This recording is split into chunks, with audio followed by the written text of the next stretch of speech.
Hi, I got something for you that's free that will cost you everything in your entire heart, mind, body, and soul, not to mention your money. It's absolutely free, but that's the price of it. That's what it cost. But that's what it cost to get the free thing.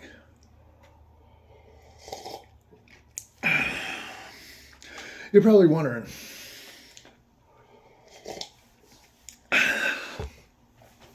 how is it absolutely free if it'll cost me everything of my entire heart, mind, body, and soul? How is that free? Well, I'll tell you. It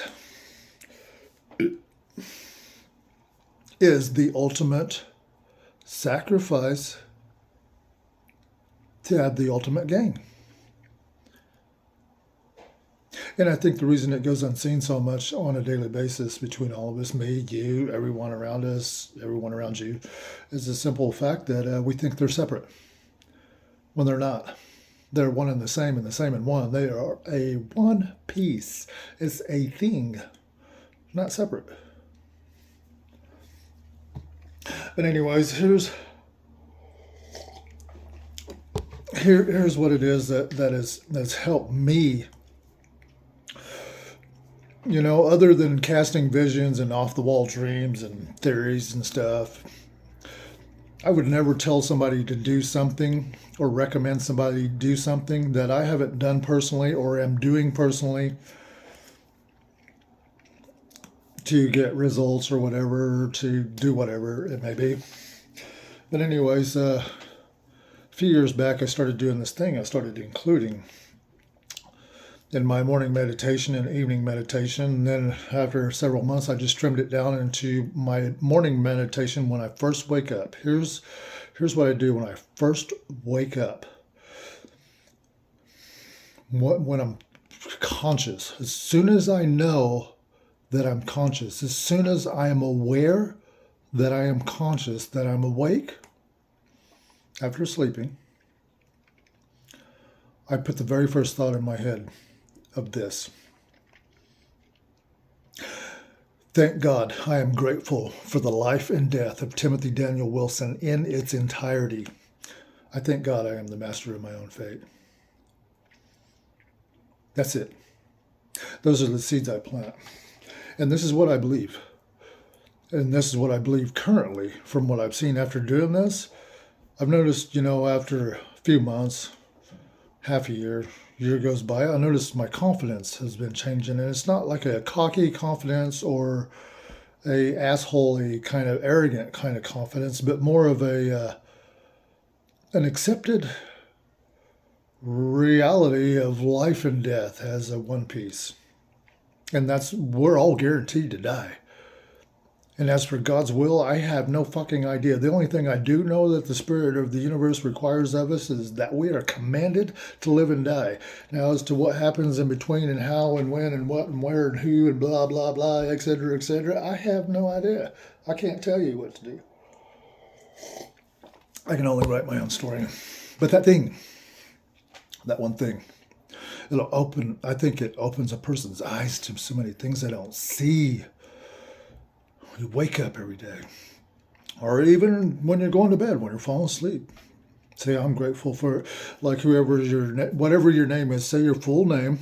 Say, I thank God I am grateful. Or if you really don't believe in God and you believe there's some kind of energy or some kind of everlasting or eternal presence or consciousness or something or whatever, you don't even have to put that, I thank God. Just put, I am grateful. Like several months when I started doing that, I put, I am grateful for the life and death of Timothy Daniel Wilson in its entirety. And I did it that way. And just several months ago, a few months back, I started putting that, I thank God that I am grateful for the life and death of Timothy Daniel Wilson in its entirety.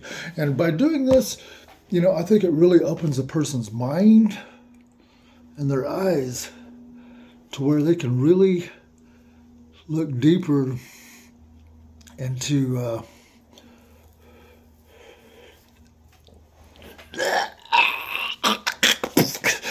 Remember when you was born, that's what it was like. A little drool fell from your mouth. You're wearing glasses. You're like bald. And yeah, a person can really see from the beginning to the end, even though we really don't know when our last day is. We just know that we will have a last day, guaranteed. Doesn't matter whether we're killed, murdered, natural death, cancer, freaking run over by a fucking herd of elephants, slapped down by a reindeer. I don't know. Bit by a non-venomous snake and think it's poisonous, but actually die from fear of it. I don't know. But whatever it is, I do know that each and every one of us is absolutely guaranteed to have a closing ceremony of our life in its entirety. And whatever that may be, and whenever that may be. You know, some people die abruptly. Some people have a few days to think about it. Some people have a few months to think about it. Right now, what I'm talking to you about, I'm giving you some days to think about it. This is a gift. Me talking to you right now, you listening to me is a gift to me that helps me realize what I'm doing behind the scenes in my research is meaningful and impactful and helps people to live into their highest potentials of them.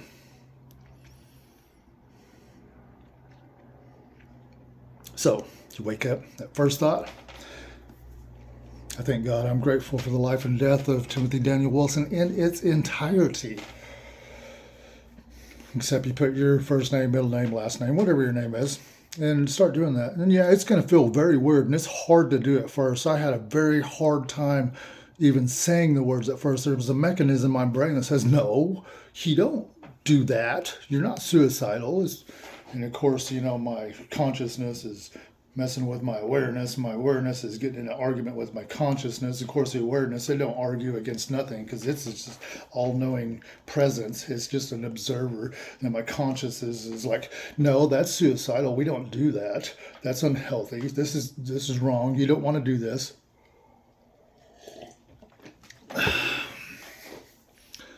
Fast forward 2 years later. I thought, oh my God, this could be a very powerful staple to a man's freedom. So that he is more free, he's not bound by so much insecurities or fear or guilt or shame or expectations of society or whatever that may be holding him back, dinging around in his subconscious or externally around him. He can view things subjectively and objectively in a more objective manner, so to speak. Like, let's say, okay, let's say right now, if I died today, what am I leaving my next generation, my children, my children's children? What am I leaving these people right offhand?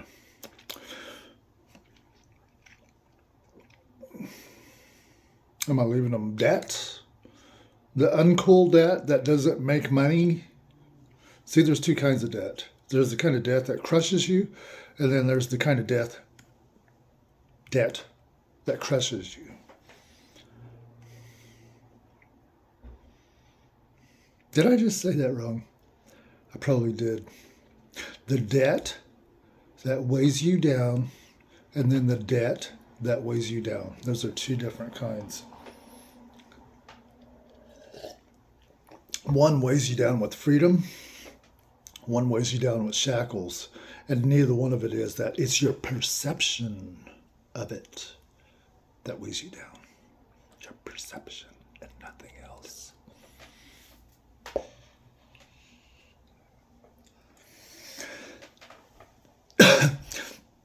Oh, you wanted to do that again? Let's do it. It's like...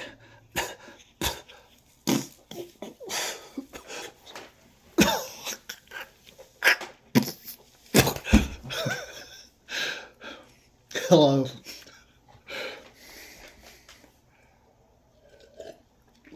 So anyways, but you know, that is one thing that can really clear a man's mind if he starts doing that right away. I mean, immediately, as soon as you hear this, do it.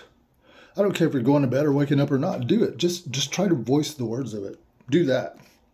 Because when I first stumbled across it, it wasn't something I read or something somebody told me to do or something I seen in a movie. No, it was just a synergy of the way I was looking at the notes and the research I was doing and stuff like that, and I was looking at a part of the human psyche, or a safety mechanism. And I thought, oh my God, what if our safety mechanism is actually the thing that's holding us back? And most generally it is if you talk to most people, because too much fear holds you back, holds you in procrastination and stuff like that. But if a person really, really needed to free themselves up to where they can be fearless, so to speak, but yet not be an idiot out there and not be reckless. See, there's a difference between being reckless and being reckless. See, one reckless is healthy. The other reckless is you don't give a shit who the hell you hurt. You're just being reckless. But no, if you could have a healthy reckless, would you do it? And do it on a grandest scale as you possibly could, or in the smallest manner you possibly could. It's the perception of it. It's just perception.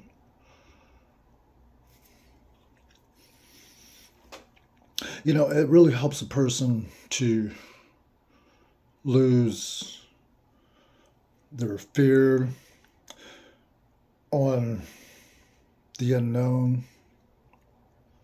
And for me, it has really helped me to look into the future and think honestly about the future generation, because I've been thinking about wealth and riches for a long time, like every freaking day for like 7 years, and hacking on that and studying this, studying that, looking at millionaires, looking at billionaires, read this, read that, blah, blah, blah. It's been nonstop. And I noticed one thing.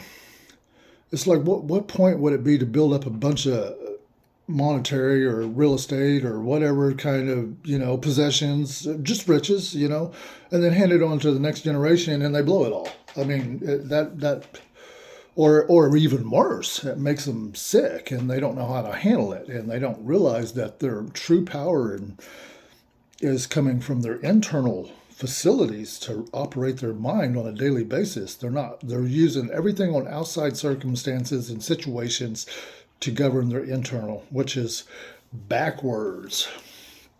And I know it for a fact to be backwards. Now, everything going on outside of us needs to be contingent on what's going on inside of us. The things going on in our heart and our brain and how we run that. That should be where we're getting our values and our pride and our self-esteem, self-worth, whatever you want to call it, our mission, purpose, whatever. But anyways, just had to share that staple with y'all.